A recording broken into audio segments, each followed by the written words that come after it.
the rhythm, catching every beat. Together we embrace the futures at our feet. The futures at our feet.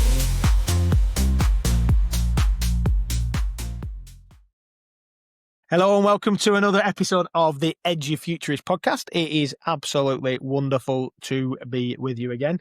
This is another one of our reviews. This is part number 11 of our reviews, and we like to do these at different segments where we review the podcast that we've been doing so far. I tell you a little bit about what's happening in the life of Edufuturists. We have a little bit of a rant about some stuff probably. There's no guests, just me and Steve. Steve, how are you, my friend? Ready for a rant. I'll be honest, I'm ready for it. I've been wound up, prodded in my cage, and yeah, I'm ready for it, I think. But are you coming out of your cage and just feeling just fine? Yeah, I think so. Yeah, there was a music reference then. I know. I couldn't carry it on because I couldn't remember the rest of the lyrics. But yeah, it's a good one. It's a banger. Absolutely. Unheard song lyrics springs to mind in terms of the Peter Kay thing of I would be singing a lyric that clearly wasn't part of the song. Yes. But yeah, I'm good. Absolutely great. We've done so many. The thing is, each time we go, is you ready for another review? And then you look back and you go, oh wow, we've had so many each time that we just kind of get into the rabbit and the hamster wheel of life and recordings and all of the positivity. And then you look back and you go, wow, there's so many more to review and discuss. And some talking about song bangers, there's some absolute bangers of guests.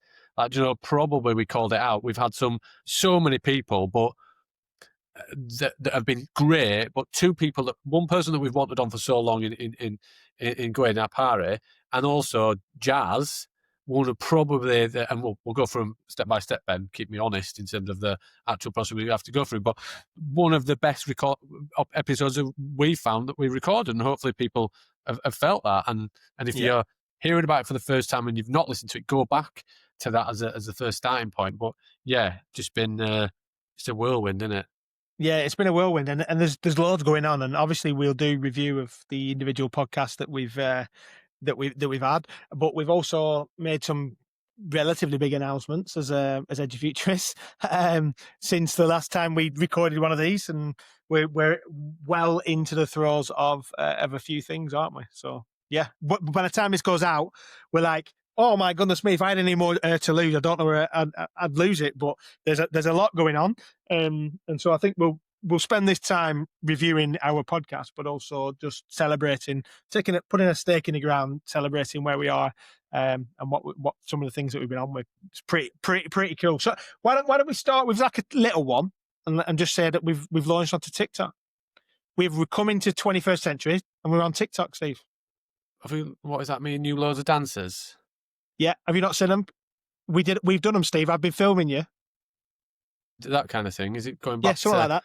6, 7 or something. Apparently, that's what the kids do these days. I heard this. I don't even understand what it is. So this is how out of touch and old I am. Are we just doing loads of videos that say 6, 7 then, and loads of something like that? I don't know, or 7, 8, or 6, 9, or can whatever. I be that dad and his daughter? I'll be dad and you'll be daughter of where they sit in the car and they do different song and do the mimes to it. Have you watched that? No, we need to go viral. Unbelievable! The kids are obsessed. Ella, this girl, young girl, I don't know how old she is. I think they're Australian. I thought they were American, but Australian. They're in the car, and then they've got like loads of different ones. We started with K-pop Demon Hunters. Ella is obsessed with that. Ollie's obsessed. It's Soda Pop and Hunter, Golden, sorry, obsessed. And then it dived into that, and I'm like, we want to be TikTok famous, so Ben's going to make us TikTok famous, apparently. Well, no, I don't think I am. But what we're saying is that we're putting some bits out on TikTok. So if you aren't following us on TikTok, please help us out. We're 2 old blokes, but we think that it'd be cool to get the message that we're trying to put out there into TikTok. We're on YouTube and these older people things, but TikTok's cool. Some more short, snappy elements of our podcast. Take some of the big learning moments from each episode and push them out. More guests saying some of the bits that we've absolutely loved rather than us saying it. Rather than me, you're not going to see me and Ben dancing. You're just going to hear a lot of the stuff in regards to that focus of future of education. So some of the real lovely golden nuggets from Gwen or for Sophia, all of those people that we're going to review in a minute and beyond, just us and Ben spending a lot of time in terms of pulling that together, which is great. So if you like some of those bits and you just want to go rather than listen to a full episode and think, what does that, some little nuggets of interest that you can then use, share, if you're passionate about it as well, and just that resonate with you, our TikTok channel will be full of them. Yeah, that's the plan. We'll get better at it, but yeah, thanks for bearing with us. Follow us, share along, tell people about it, and maybe one day we'll be multimillionaires from TikTok Shop or something. I don't know. One day, Rodney. One day. Yeah, you are definitely Del Boy. Definitely. I'm the I tall. think you might be Trigger. You're Trigger. I'm Trigger or the tall Rodney. Yeah. All right, Dave. And you would definitely look like the shorter version of the family. You actually remind me a bit of Grandad. Is it the beard? Uncle Albert. Sat miserable in a corner, just like talking about the war. Anyway, absolutely. What are we doing? We're on a podcast about education. We're talking about Only Fools and Horses, and most of the people won't have even watched Only Fools and Horses. Anyway, we're there. So yeah, the TikToks is pretty cool. We're also pleased, as you'll see as listeners an advert partway through this, that we are got a new content partner for this next quarter. So we are really pleased to be supporting the team for ISE in Barcelona. We are going to be out in Barcelona in February, but we're very much looking forward to sharing about what they have to do, and you'll hear that in the adverts and some of the stuff in the newsletter as well. A great opportunity for us to expand there, and thank you for ISE for supporting what we do as Edufuturists as well. Yeah, we cool. love attending the events, but ultimately the ability to be there as media partners, and obviously for them to be backing us in terms of, and you as a community and listeners in regards to that future of education focus stuff, which is super important. Yeah, I think it's great. It's just us juggling and managing, getting out to all of these spaces, and behind the scenes then, probably it will all be launched. There'll be websites and there'll be links to click on in terms of the roadshow and some of the stuff that we're doing. We've then got brilliant. If it hasn't passed you by and you've already missed it, but on the 11th of November, media partners will be having conversations at the Brilliant Festival with people on stands and educators that will be attending, but also then steering their Teach Meet. So we've got some educators that are going to be speaking. If you're there and want to come and join us, and the 11th of November is not past, come and say hello, and 5 minutes, very informally, you can come along and just share a success or a snippet of what's happening in your classroom. We've got loads of people lined up, and that's booked. But ultimately, come and share some of those ideas. Come and have those conversations, and just immerse yourself in either learning or sharing with others. Remember, we want to create a circle and a community of people that are active to connect, collaborate, and share with each other. So that'll be fun, won't it? It will. It'll be really good. And obviously, that is in the north of England, in Liverpool. Before we're in Liverpool again in June for our big Uprising event. So if you haven't got your tickets for that, you can do that. And we're also at BET, aren't we, Steve? We know that it's going to be part of our roadshow. You'll hear us talking about roadshow quite a lot, Reece, over the next few weeks, and we'll tell you a little bit more about that in more detail. But we are going to be at BET. We're going to have our pre-BET event again on the Tuesday night at Canva. More details incoming for that. But we are going to be interviewing people at BET. We're going to be working with some of our partners. We're just going to be there, having fun, making a bit of noise, enjoying ourselves, and having fun. Do we have to dust off our tuxes again? Probably. Absolutely. I didn't even think about it. I need to. Yeah. Well, I might get a velvet bow tie this time. Unbelievable. I think we should get branded. What about some branded bow ties? That'd be cool, wouldn't it? I'm not going to spend too much having that conversation, but we definitely looked at last year and the little intricacies of I was like, are people even going to see it? Remember that? We got all the designs and everything done, unless it's a massive one looking like some kind of Timmy Mallett, like a clown. Yeah. And it squirts out waters and spins. Other than that, people are just not going to recognize it. And then you go, well, actually, unless we're wearing Dumb and Dumber style tuxedos, are people going to notice them anyway? So you're going, absolutely.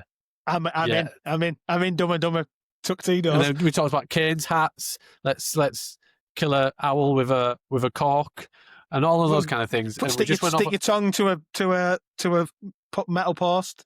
And we just gone on a tangent. This is the thing, like, We just Idiots. keep us. Idiots is the word. This is the problem when we do our review. We don't have a guest to keep us honest, and it's the least structured thing that we do. So we just go everywhere. People are going, I can't even keep up. It is a category 5, hit me like a hurricane that comes. It is literally, Definitely. It's just we are.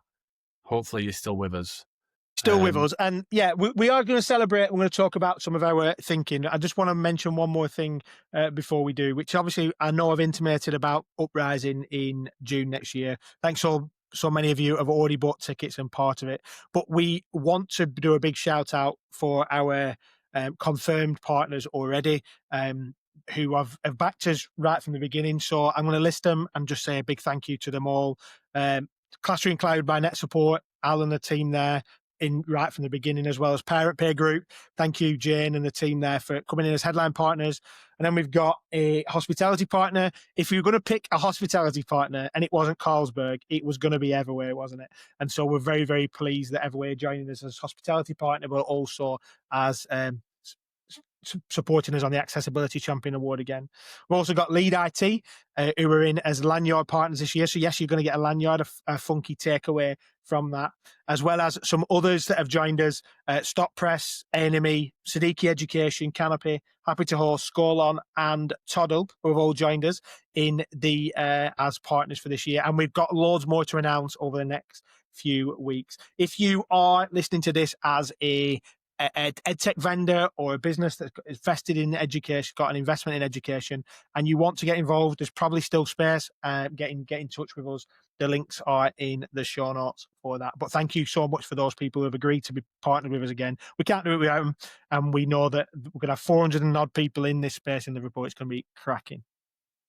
Excited. I think, Yes. it's going to be great to spend time with some friends, people that have partnered along the way, but they've definitely become friends. And yeah, the ability for them to support us with their investment, time, and money to make the event happen is always something that we take with great pride. And we just got the pressure is then to make sure we get the 450 people there and it's as exciting as it can be. It will. We're excited for it. We know it's going to be good, and we are putting touches on that already. We started early, and actually, the good news is on that, the nominations are going to be out very, very soon. So when you are listening to this, they may well be out or not. But head to the website where the nominations are going to be out for 2026 Uprising Awards. There's a lot of them, and you can get involved. And we want to champion the community. It's not just about having a knees open. It's not just about having all these people in what we want to do is champion those people who are doing amazing stuff. And in talking about that brings us on to some of our podcast episodes, and we will go through them all and talk about what we picked out from them. But we've had some phenomenal ones, as Steve has mentioned, and one of those returning from last year is the team from Engineering UK about tomorrow's Engineers Week, which is, again, depending on when you're listening, you'll be able to find out and get involved in that if you haven't done so already. But we interviewed Maddie and Hilary from Engineering UK talking about their theme for this year, which was Dare to Discover. And that idea about curiosity came out, didn't it, Steve? And that resonated with us. Yeah, and the ability to intertwine and embed those kind of style projects. I think that's the bit, we've had people to talk about STEM and all those kind of things. And I think the ability to make it immersed and embedded into every type of curriculum rather than it being a standalone niche. People look at Engineering UK or engineering just as a thing and think, but that's a course that you go on, or that's a career pathway that you step into. Where actually a lot of this is how very similar, I think, to the Dr. Jill Matterface conversation of actually when you look at the whole thing, it's about talking about engineering as a whole, an holistic collective of roles, responsibilities, careers, and interests, rather than just being an engineer. So somebody that tinkers or something like that. Think about actually there's so much diversity in terms of the roles and the structure of engineering as businesses, that there are places and spaces to find your way into them that isn't just being Rosie Revere engineer, as a girl, and Mike, who fixes and tinkers on it. It's actually, there's so much diversity into that. And I love the conversation around the skills and the development of the skills, and actually then how it applies to all of the different industries and sectors that already exist. Yeah, and it's this idea that we don't need to make it about anything more than it needs to be. It's like it's part developing the skills. It's about how we align that to everything else. But their theme for this year about dare to discover, I thought was quite interesting, about the curiosity piece. And obviously, we've been talking about this on the podcast for a while about how do we develop curiosity. Well, we've got to make things interesting. And why would a kid or a young adult or a fully blown adult want to do something if it wasn't interesting? And I know that we have had some interesting conversations with people who don't think that education should be fun or whatnot, but the principle that we're talking about here is that you've got to make it where people want to learn more about it. It's that idea about discovery, which ties us really nicely into another episode. And I know you mentioned her early on, Steve, in the intro, but we had Sophia Fenichel on, who is the CEO of Study Hall AI. And a few people have resonated really, really well with what she had to say, because she's talking about words and literacy. She was talking about how AI can be used by students and whatnot. And I think that she had a lot to say that many of us who are working in this tech space, in this education and this intersection between education and technology would do well to listen to, right? This episode of Edufuturist is powered by Integrated Systems Europe, the must-attend event for educators, technologists and institutional leaders seeking to shape the future of learning. From the 3rd to the 6th of February 2026, ISE returns to Barcelona, uniting the brightest minds and the boldest ideas in the EdTech industry. Join us and push back beyond the possibilities that are transforming the classroom of tomorrow. Don't just keep up with the industry, get ahead of it. Check out the video that's coming next to find out more and join us for ISE 2026. We'll be there in Barcelona, and use our special code EDUFUTURISTS for free registration at iseeurope.org. The world of education is changing, and education technology is helping to change it. Different teaching styles, more flexible delivery, and a wider range of resources. All of these mean EdTech is playing a greater role than ever. And that applies to learning taking place in the classroom, the lecture hall, the corporate training center, or delivered online. Integrated Systems Europe is the world-renowned annual tech show for the systems integration and audio-visual industry. At ISE 2026, you will find all the leading EdTech brands in our Education Technology Zone in Halls 1 and 2, in our Connected Classroom Showcase, and across the show floor. Solutions on display include wireless presentation systems, interactive displays, short-throw projectors, collaboration tables, VR and AR systems, lecture capture, and integrated lecterns. In fact, ISE 2026 has everything you need to create learning experiences that are engaging, involving, and inclusive. See what you can learn. Come to ISE 2026 and explore the future of EdTech.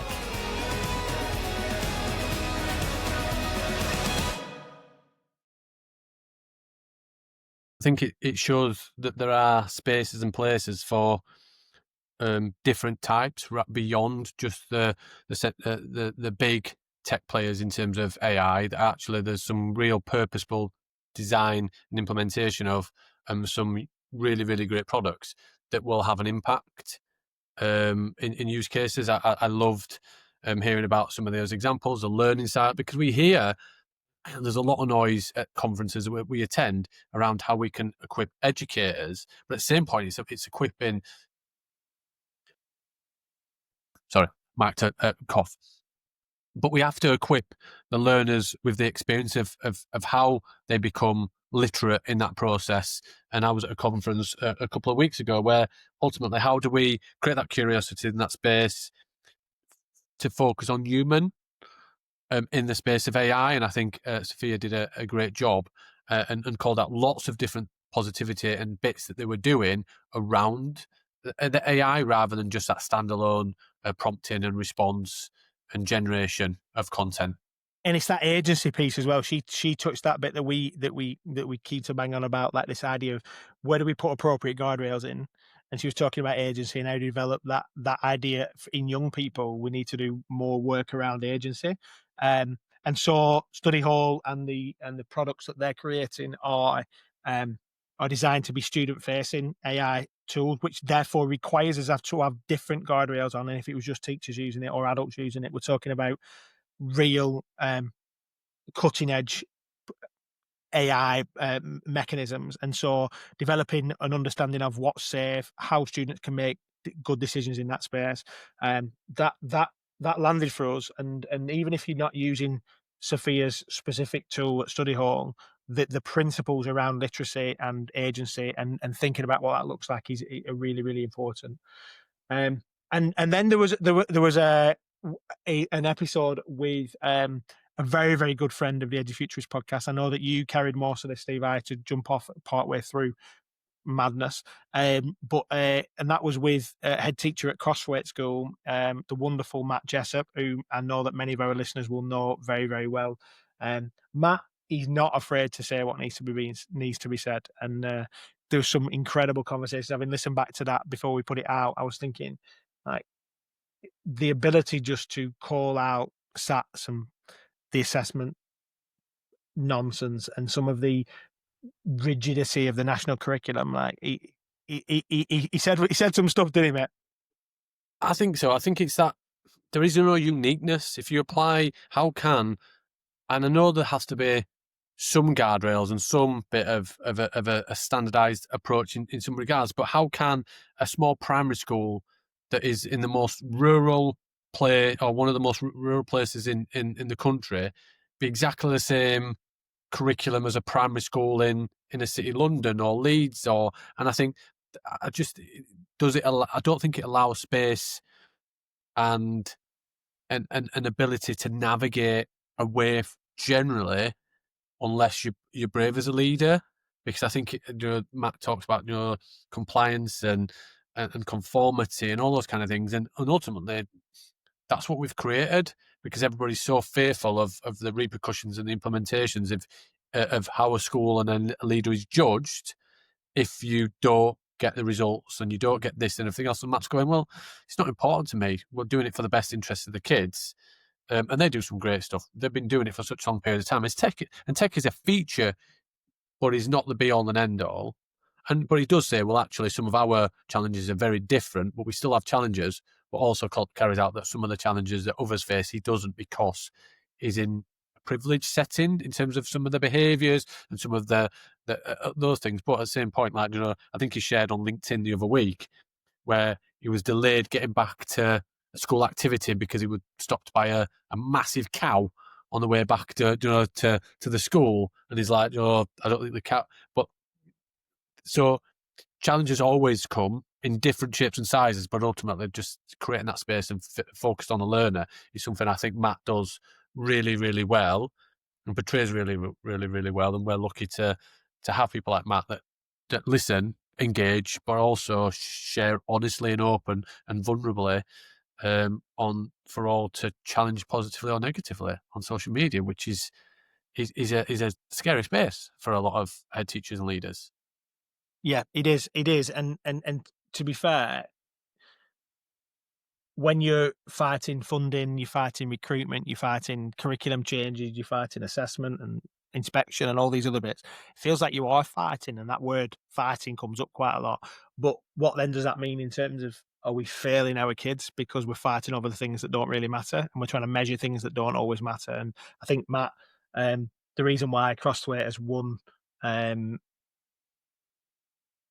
to primary school of the year twice is because Matt and his team are going, do you know what, we're gonna fight despite the system, and not because and yeah, just a good episode. And then obviously one of our bangers, as Steve said earlier, was with the wonderful human being that is Jazz Ampar. Like many of our listeners will know that she is a superstar in this space, TED speaker, and won multiple awards. So it was a real privilege for us to have her on the podcast. And she was talking about teachers and the difference that teachers make, about her new book, Because of You, This Is Me, which I read for the podcast and then reread again whilst I've just been away on holiday. And wow, just somebody who has lived a life like that and then acknowledges the place that teachers have made in her life. Just incredible.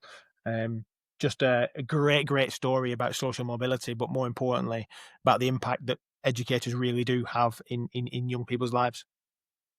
Yeah, she talks about her sassiness and some of the challenges and potentially the opportunities and the draw towards gang culture and stuff in her community. But then and I think it always resonates with Jazz's conversation when I think about it is human first, professional second.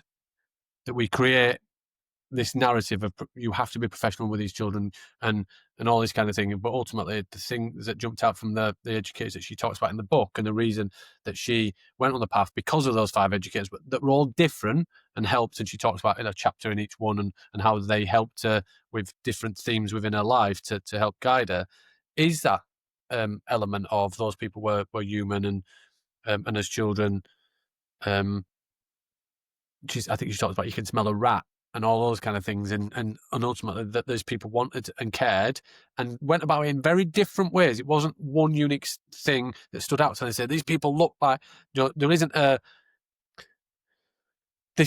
great teacher looks like this and speaks like this and teaches this. It's not that. They were all unique, and she called it out that some had different behaviours that maybe might not have been tolerated and all those kind of things, but actually were huge in terms of her success and her story.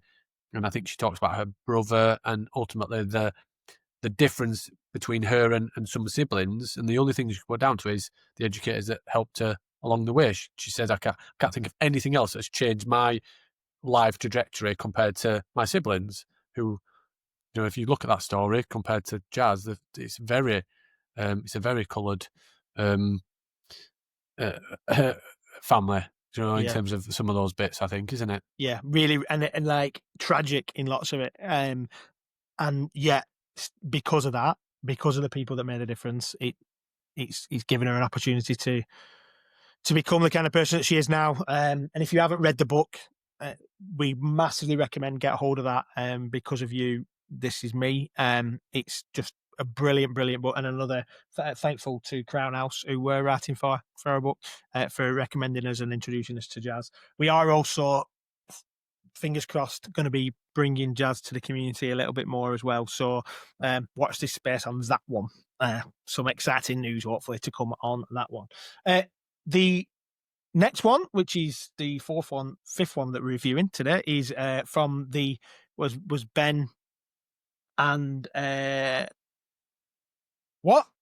Got out of my mind. If you can't remember, I definitely can't. But from the Youth Shadow panel. The Youth Shadow panel, the team from the Youth Shadow panel, which was a fantastic conversation with just doing something different, really. At Tasnuva, that was it. Sorry, I have just jogged my memory. Ben and Tasnuva from the Youth Shadow panel, who came on, and for those people who aren't aware, the Youth Shadow panel is literally shadowing the panel that Professor Becky Francis is leading in the UK about the curriculum assessment review.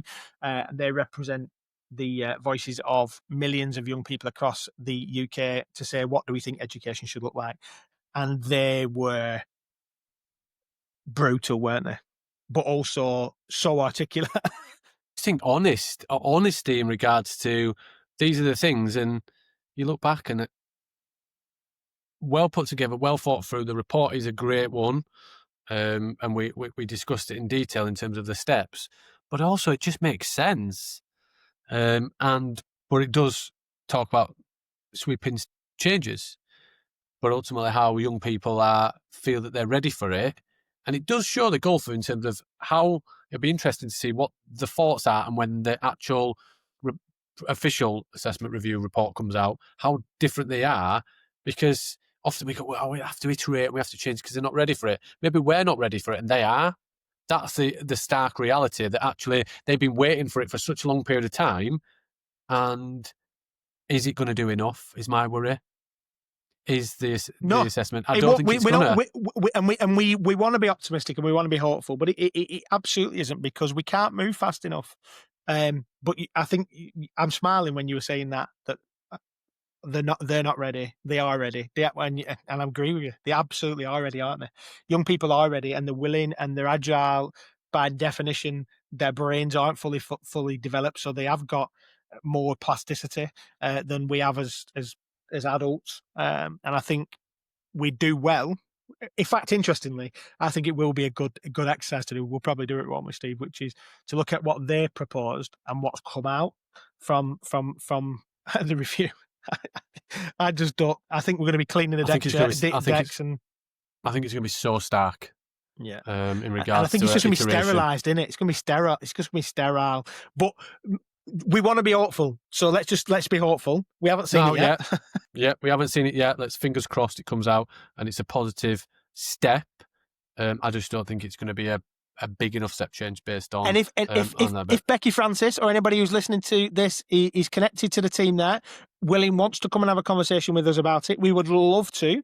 When your report's out, we would love to discuss it. Whether that'll happen, if anybody knows somebody can get us in a conversation, then do reach out to us.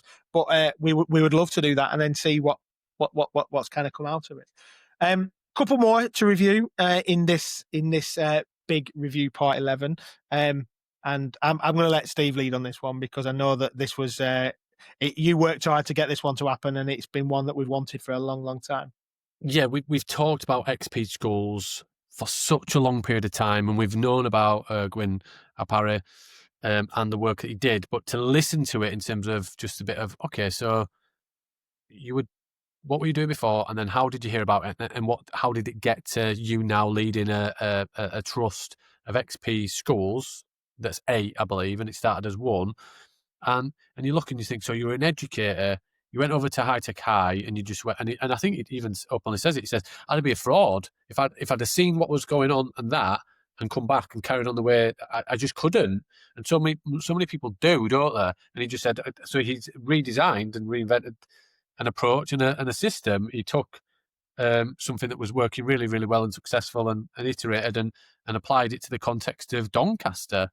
And then obviously there's Gateshead and everywhere else. And some of the stories and some of the examples, you just go, it's so simple.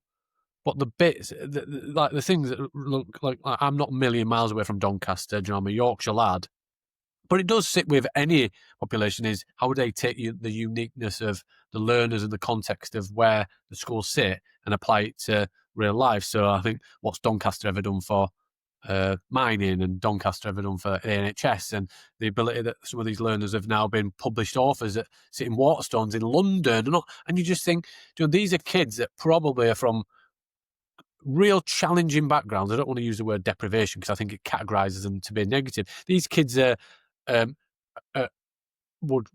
just doing wonderful things regardless of their starting point, that really shows and demonstrates that approach is working and can work anywhere in the country. 100%, and that honesty around that moral imperative, which is what obviously where we labelled it. Like, the educators have got a moral imperative to do something different and to prepare young people and to connect them to their communities. Like, if you haven't listened to it, like I know we're talking about a lot here. You've got to go and listen to that. You've got to go and listen to that. Just find the hours, because they're worth it. We've had some absolute big hitters in this last period of time, and that actually brings us to our final one, which again was one that came out of nowhere, came out of left field, which was the team from Hark London, and they've just done a report about confidence in young people. And I know that some people from our community have already reached out to the team at Hark and are connecting with them about supporting young people and young leaders when it comes to developing confidence, which is wonderful. It's great to see our community and the team, Chris Reddy and Bright Leaders and whatever, connecting in and now being an outcome. That's what we want. We want to spark that conversation. But the team from Hark came on. Catherine and Brogan came on to talk about the report that they've just brought out about confidence, and then that unheard third, which for me, as a dad of 2 girls, and they talked about girls being being significantly less confident than their male counterparts when it comes to the stats that are sat there. But as much as we're talking about girls or we're talking about an unheard third, the development of confidence in everybody is going to be critical when it comes to any kind of future education. Like when things are less certain than they've ever been, how can you develop confidence in an uncertain space? And that's something that they talked about heavily, wasn't it? Yeah, and it talks about the ability that, and it's something that you talked about. This education's so full, and it talks about evidence of learners or young people won't get outside of their normality and people they know. It's not as if they're going to go to a restaurant and build that. They build it in places like school with teachers and extracurricular activities and all those kind of things. And actually, for many people, extracurricular activities is either not available or not affordable. So if actually they can't build it there, and parents aren't going out for meals because again, it's not affordable and it's not realistic, but developing that and developing is a skill. Confidence is a skill that can be developed and supported. But again, when education's so full, educators don't have the time to coach and support, and also they have to get through this rigid curriculum, and they can. And you'll hear it all the time. You've asked enough questions now, and all those kind of things, and that's not the teacher's fault because they've got to get just when. I think it's just it's going to create a greater gap in terms of this confidence, and a skill that's so important is just not being focused on and will decrease and decrease. I think it won't be an unheard third. I think there's going to be significantly more. And if it's a skill that gets you to the next level, why is it only privileged children that get it and have the opportunity? That's the challenge, because they have the finances and the space with mum and dad or whoever to go to extracurricular activities and go to and have opportunities to build their confidence, where some only have education. And if that's already filled with just filling knowledge and filling them with knowledge, I just don't think it's a fairness, is it? It's equity. Everybody needs access to it. It's about equity. That's exactly. I was just about to use that exact word. It's about equity, and this is what we know, that as white male of a certain age, we have a privilege. We know that. But we also know that we've come from working class backgrounds with parents who have pulled themselves up by their bootstraps and whatnot. There's less opportunity to do that. And I got a scholarship to go to a grammar school. I know that we've all had a leg up from somewhere, or many of us have had a leg up from somewhere. The reality is that for those people who can't pull themselves up by their bootstraps, where the world is increasingly more difficult for these young people to navigate into, we've got to give them opportunities to develop that confidence that then taps into the ability to, because they're confident, they can communicate effectively. Because they can communicate effectively, they can be curious and creative, and they can do those things. And I think it all ties together, and then it becomes more than just these two lads talking about AI on a podcast. No. Like it's way more than that. And that's why we do what we do. It's why we're doing the book, the podcast, the events, the awards, the roadshow, the speaking, whatever else we're doing. The content we're putting is because we genuinely want to make sure that the message that is out there, we've got to do better, because it's an equity issue. It's a moral imperative to do something different. Look at that. This feels like at the end of a political speech. Like and now you can vote for me to be education secretary. No, it's not that. But it's been a good couple of months, hasn't it? It's been some really, really strong conversations, which is keeping pushing that envelope around the future education. So yeah, it's been a good one. Bless, mate, as always. And I think the next time we do this, it'll be Christmas. So Steve, remember what Steve dying his beard white? What was the condition to get you? It's already gone. It's already gone. I think we needed every single partner and 16,000 people to buy a ticket for. But yeah, we're there. We've got it. It is going to happen. We're only 15,000, so we've got a long way to go. So sign up, everybody. Yeah, look, I don't need to dye mine. Look, mine's white already. Has it mine's grown got a white little bit? bits, but yeah, if you grow yours out, Ben, I know it's windy at the minute, it might blow off, but I know. I remember my first attempt at a beard, mate. Don't worry about it; it's fine. But Wow. but yeah, if you Wish I want to were hear Jake. more of this, wish. But yeah, absolutely. If you want to see me having We're going to wear Christmas hats on the last one. We've got to wear Christmas hats. Of course we Yeah. are. But I'll do my best, everybody. Yeah. Do my best. I'll do my Love best. it. But yeah, sign up, everybody.